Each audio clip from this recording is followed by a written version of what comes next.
Men folk de gør det og der er tilbage til muligheden, om vi også skal imellem nogle kan. Og jeg tror, vi er i forbindelse i år. Eller det er det. Jeg står med noget, det er med, når vi kan i dumme. Hvor er min største far, at vi viser det første område, og det er faktisk vi til at gruppe. Ingen er til nu for at overleve, men det er nødt til at frem, at vi kunne gøre mange til at slå mig. Og der er nødt til at folk til det spil, og hvad er den situation, der var gjort for? Vi har lært børn at bygge børn en dag før, så det er ikke godt til os. Men ingen bygge er til os, og der er en hus tilbage, og man har brug for det, når det ikke tøjet medicin og hjælp til at mennesker fra. Det er frygteligt. Hvis ikke bare styrkelse af værker, så er det ikke pludselig nogle levende fange. Og hvad er det så nu? Mennesker, de arbejder der. De har brug for hjælp. Jeg vil have det om hjælp. Men den er opgående, men du lader en udstår for at have flere overlevende. Det vi også skal have, det er dagens største mulighed. Det er lige for at fortælle, at 93% af alle seere følger den nyhedsoversigt. Vi har også i studiet, og det er nærmest forklaret, at det også skal være.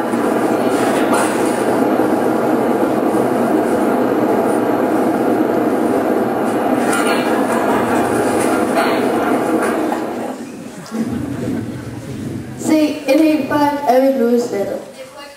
Vi kan jo ikke gøre noget. Jo, hører det ikke, de mangler alt muligt. Vi har det ikke alt muligt.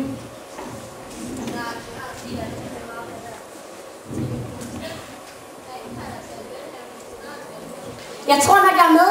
Vores band. I siger noget. Vi tager rigtig gårdklæder og indkøbscenter og spiller. Og alle penge går til stikerne. Vi bliver berømt af at komme i tv. Det vil nok til flere år, inden vi skal noget sammen. Tænk bare på, hvor længe vi var om at få betalt guitaren. Jeg tror, vi skal tænke rigtig stort. For at skaffe mange penge. Vi skal spille for en masse folk. Jeg har det. Hør her. Vi laver en kæmpe rockkoncert, hvor vi og nogle andre grupper spiller. Det skal selvfølgelig være i parken med tv-transmission og det hele. Jeg kan lige se det for mig. En kæmpe scene, hvor alle de bedste grupper spiller. Og vi får det hele til at lægges. Det er vores gennembrud. For at slet ikke tale om mastikerne. Sikkert deres eneste chance for at overleve. Vi må se lidt praktisk på det. Der skal være en masse reklamer og koncerten og hvordan det går for os tv. Vi skal have fat i tv og aviser. Glem jo ikke ugebladet, hvis der kommer nogle flotte billeder og på gode historier. Så er det. Det er synd for alle dem, der ikke kan komme til koncert. De kan jo ikke hjælpe. Det kan vi sagtens klare. Vi kan få det snart op på en kæmpe fjernsynsskærm. De skal bare rigtig give nogle penge. Ja, det skal moderne og vise, hvor god man er. Ingen taler værd. Hvad vil de andre vil sige? Vi skal have fat i forretningerne. Det er der, de store penge ligger og venter. Lige præcis. Du organiserer alt om parken og vejr. Jeg skal nok skaffe nogle gode grupper. Jeg kender en masse mennesker, der er noget med musik. Og jeg snakker med min far. Han hjælper os med reklame og optage avisen. Og jeg kender en flink fyr, der arbejder i fjernsyn. Ham kan jeg sagtens fortælle nogle gode reportager om mastikerne og vores koncert. Det bliver en fed succes. Ja.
Det er virkelig.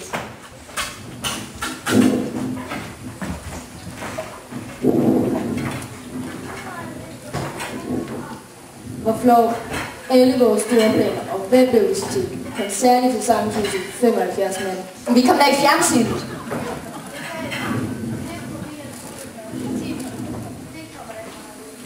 Vi bliver da også interviewet. Du gjorde det godt. Magdalene var så meget interesseret i det, du sagde med sikkert. Det skal du ikke sige. Se, at typbrev på tv.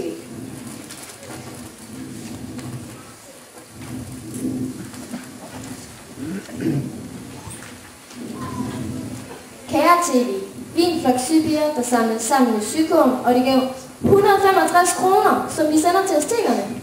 Til Bente og Peters sølvpollenvåren. Resultatet blev 475 kroner, som vi sender til aztekerne. Kære TV, vi er en flok sparker, der gik rundt i byen og samlede penge ind til azteker. Resultatet blev 250 kroner. Hold da op. Her er over 7.000 kroner. Jeg ved, der står noget med servisen.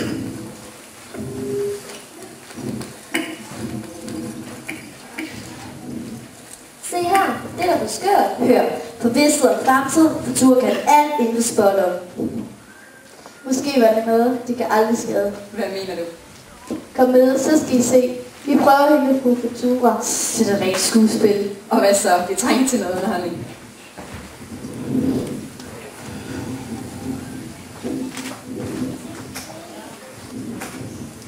Goddag, vi vil gerne...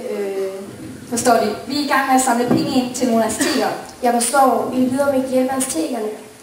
Ja, vi ved godt, det lyder skørt, men kan I fortælle os, hvordan det går med aztekerne? Det er slet ikke skørt. Det er jo mit arbejde. Lad os nu se. Skal det være kort, eller måske kaffekunst? Det bedste er nok glaskuglen. Tænk på aztekerne, alle på en gang, og lige kender over glaskuglen. Hold op, se der, den virker. Stille, kig lige ind i glaskuglen. Hvad ser I? En pige. En ung pige og en ung mand, de er meget forelskede. Det er hende, vi så i tv. Der kommer en cykel. Pigen er i fare. Kan du se mere? Stille, det bliver mere tydeligt. Et smykke stjæles fra hende. Der er en mystisk kraft over smykket. Find det. Pigen skal have det igen. Hvor kan det? Smykket er kun en del. Jeg kan se en skive, der lyser som solen. De er sammen. Jamen hvordan? Jeg kan ikke se mere. Find smykket og solskærmen. Det er vigtigt. Vi tager afsted med det samme. Husk passe penge.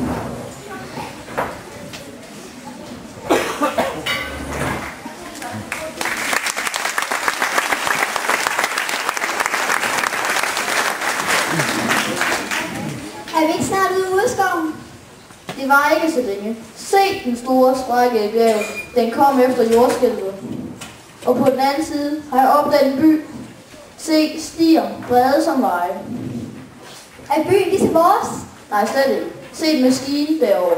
Den flyver som en fugl. Man ser, der ser mennesker derinde. Lige så mange, som der bor i en by. Er det ikke farligt? Se, du falder ned. Nej, den flyver ned til byen. Dernede ligger byen. Har du set noget så flot? Bor der mange mennesker i byen? Ja, alle bor i byen. Se alle de butikker. Jeg har aldrig set så meget samlet på ét sted.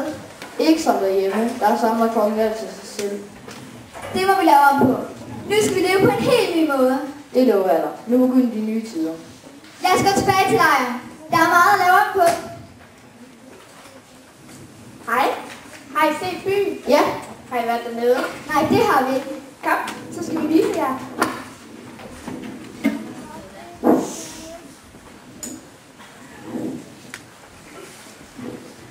Velkommen tilbage. Tak. Og hvem er jeres gæster? Hvem fandt den ude i skoven? Det forklarer også mærkeligt tøj. Dejligt at se dig igen. Hvad kan jeg gøre for jer? Det tør jeg ikke sige, nej, det her. Skal jeg hente jeres fine tøj igen? Nej, det kan vente.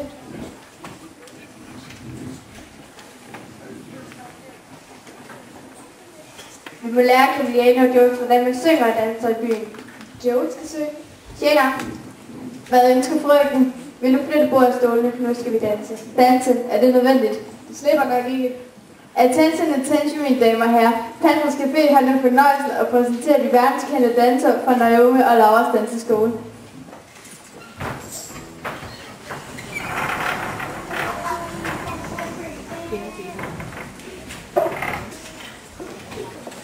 Mm-hmm.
være her varm. Ja, selvfølgelig. Tror du, vi skal til Sydpolen? Hey du der, kan du følge ud i skoven? Skadebørnene. Ingen kan nu også gå op så godt som mig. Hvis de er stedet lykkende, så udtrykker mig. Kan vi stole på ham? Han virker altså temmelig selvglad. Kom nu, det er spændende. Jeg vil vide, hvad der er foran. Lad være med at snakke om det, jeg vil helst ikke vide det. Hvad er det for nogle sjove udtotter, der hænger der? Gud, hold virkelig for det. Du er nogle giftige æderkopper, der gemmer dig sækker. Det er ulækkert.